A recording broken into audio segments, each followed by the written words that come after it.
When I went no contact with my mother, my daughter was 6 years old and my son was around 2.5.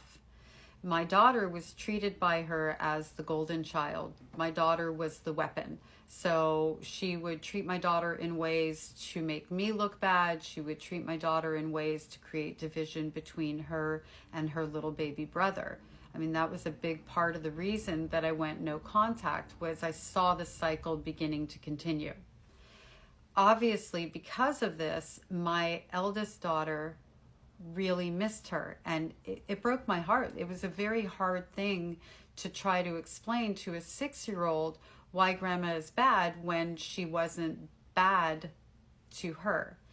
So the things that we would say, keeping it honest, keeping it age appropriate, was that sometimes grandma was very mean to mommy growing up. She called her names and did things that weren't very nice, and that we didn't want that to continue.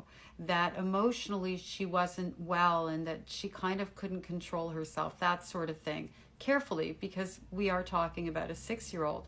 As time went on, there would be moments where a conversation would come up and my daughter would ask something, or maybe one of my other children, why don't we know grandma, kind of thing.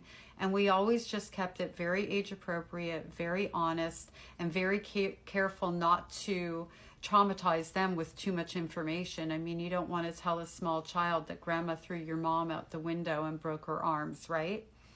The other thing that we would do is always make sure to check in after giving information. What do you think of that? How do you feel about that? What do you think that means? So that we made sure that we weren't leaving anything undone and that we were keeping those lines of communication open. I hope this helps.